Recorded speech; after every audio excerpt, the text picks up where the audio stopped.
Clemson. Brent Venables wasn't supposed to be back this season. When you lose 7 starters and 6 of them end up on NFL rosters, you're supposed to rebuild or maybe retool. Not Coach Venables. This season, his new-look Tiger defense led the ACC in total defense, allowing just 307 yards a game, tackles for losses almost 5 a game, and passing yards a game only 180. And Venables' Clemson D came up huge in the most critical situations. They are ranked 5th nationally in third down defense, and they are 8th nationally in both scoring and total defense. Venables D also specializes in takeaways. They are ranked 10th nationally in interceptions, and only one defense in the country scored more touchdowns than Brent Venables' Tiger defense. For the second straight year, the Broyles Award is proud to welcome Clemson's Brent Venables. He's a 3-time Broyles Award finalist.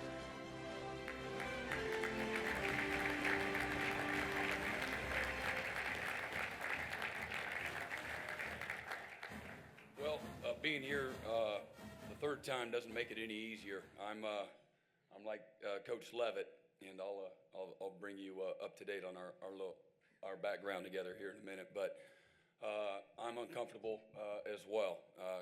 Nobody values and respects how you have success more than me, and it first starts with incredible support. And I'm gonna get this one right and thank my wife. My college sweetheart of 19 years and my greatest supporter and best friend, Julie. Would you stand up, please? She's my other half. She's the right side of my brain. I got the third downs and all that thing down. She thinks for me, helps me operate as a husband, father, but wouldn't be here without her. Thank you. I'd also like to thank David and Jeff and Molly and Betsy. Just what I love about it, nothing great in life is going to be accomplished without the love and the passion that you all pour in to the Broyles Award and the foundation and the respect that you have and the value that you have and Coach Broyles has had for assistant coaches and now the support again of his foundation. And what an incredible opportunity for all of us to be a small part of and moving forward, continued supporters. Thank you. I'd also like to thank Coach Horton and Coach Hatfield and pouring into us as assistant coaches. Coach Hatfield, of course, was briefly at Clemson. I know most of his career was here in Arkansas, but those guys were up here along with Coach Broyles, just on a pedestal as a young coach growing up, and like, oh, that's him. And to spend some time together today at breakfast. And to listen to them, put their hair down, so to speak, make themselves vulnerable, and to share some experiences was really special for me. And to the other finalists, congratulations. What an incredible feat. There's so many hundreds of qualified coaches that are out there that could easily be in our places. And, the number one thing that I think all of us agree on is the reason we're here is because of our players and our staffs. And I'd also like to thank our players at Clemson, and not just this year's group. This year's group is incredibly special to me for so many reasons. But these last 4 years, the foundation that they've set and have been a big part of our success as a team, and our offensive players as well. The work that they put in, how they make us better, the humility. Just been so blessed to be a part of a program that stands for what's good.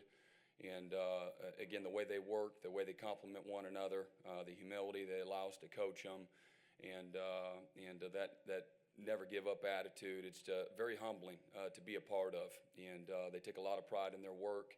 Nobody, again, values that more and respects that more and appreciates that more than us as a coaching staff. I'd like to take an opportunity to also thank our defensive coaching staff. Marion Hobby, who coaches our defensive line, co-coordinates with me. Dan Brooks, who's the best in the business, was also recently acknowledged as the AFCA National Coach of the Year. Well-deserved for Dan. Mike Reed, who coaches our secondary, and then our support staff, DeAndre McDaniel, Andrew Warwick, Zach Galley, Zach Fulmer, Lemansky Hall, Mickey Kahn, and Mike Briglin. Those guys, they're kind of the glue to the whole operation. They get zero credit, but they're the real keys to success, again, along with our players. In regards to the finalists here, Got a brief history with all of them. Lincoln ruined my Christmas a year ago, trying to figure out how to slow them down. Going in, we played each other in the Orange Bowl, so I appreciate that. It was miserable, got great respect for Lincoln, and what a bright future he has. He's very, very talented. Jeremy, he and I, we were talking last night at dinner before Jeremy got here, and all those option coaches, no offense, Coach Hatfield, but those option offenses, us defensive guys look at them as communist.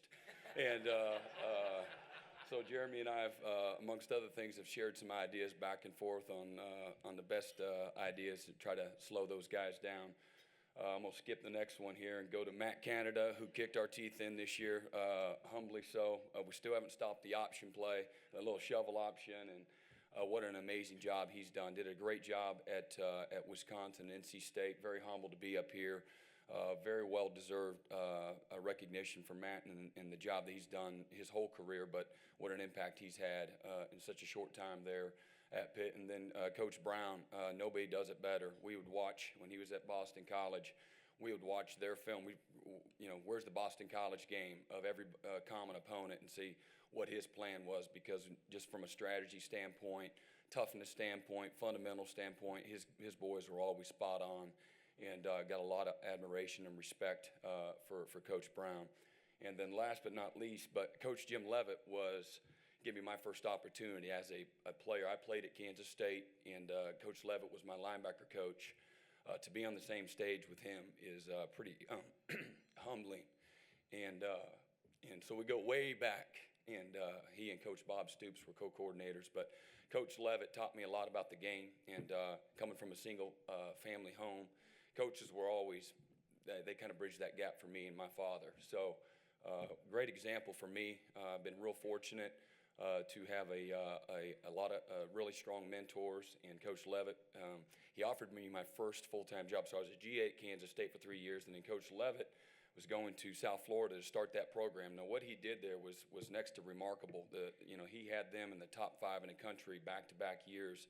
His last couple of years there, it's no surprise to me, but it's pretty remarkable in the big picture. And he's a winner. He's a fighter, and kids love to play for him. His passion and energy and enthusiasm are unparalleled. But he offered me a first job. He said, "Look," he said, "if Coach Snyder keeps jacking around and doesn't hire you to take my spot, I got a job for you." So everybody's talking about $5,000, right?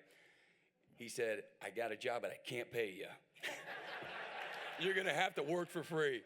He's going to hire me full time. He says, "I might be able to get you a car." And he's so right. And he taught me at a young age that you do this not for the money, but just for the love of the kids. To help shape and mold and influence their lives, hopefully in a positive way.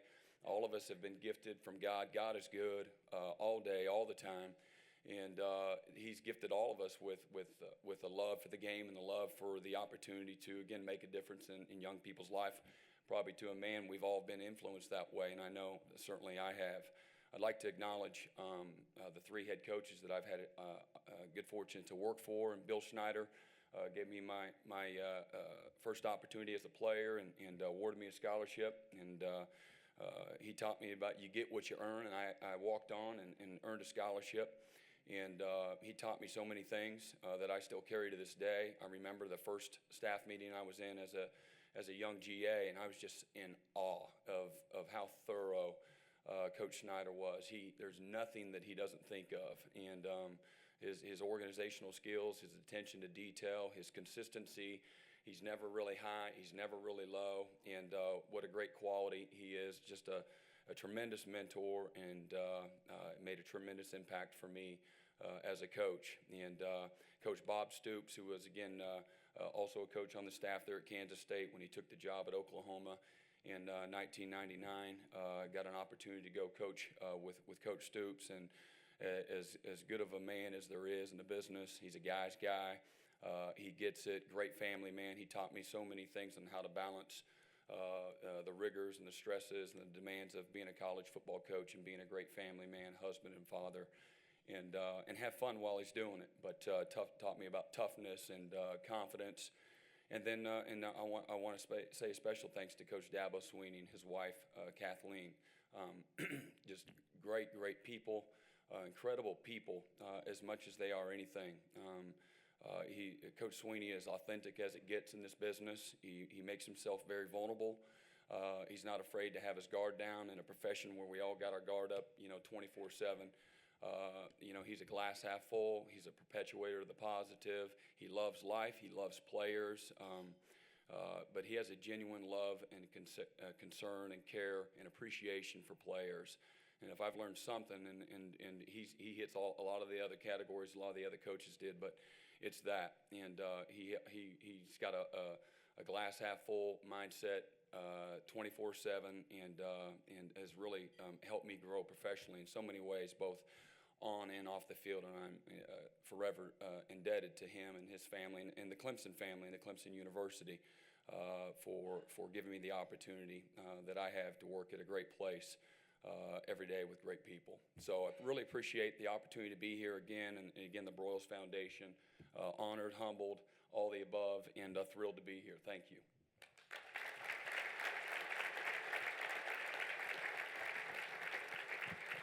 All right, it is time. Real quick, I want to acknowledge Kevin Trainer, whose mother-in-law is married to Coach Broyles. Kevin, thank you for always being a part of this award, and your mother-in-law, how wonderful she is with Coach Broyles.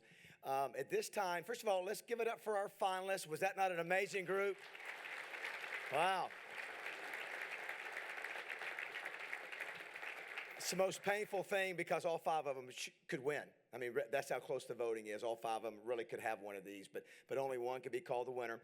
At this time, I want to remind you there are pledge cards on your tables for the Broyles Foundation. Take one of those with you and fill it out sometimes and get involved with the Broyles Foundation if you would. And speaking of, and how about Mark May? Was it not great having him here today?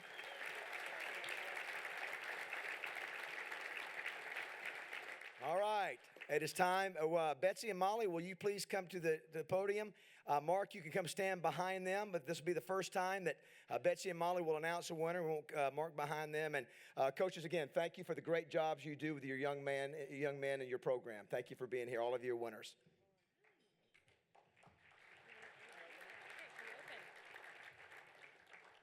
This is very exciting.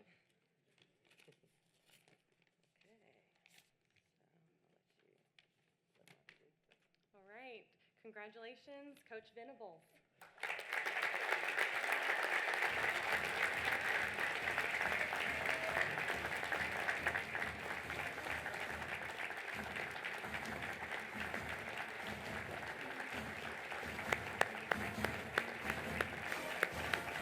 Ladies and gentlemen, that concludes our program. Thank you for being here. We'll see you next year, everybody. Congratulations to all coaches and Coach Venables.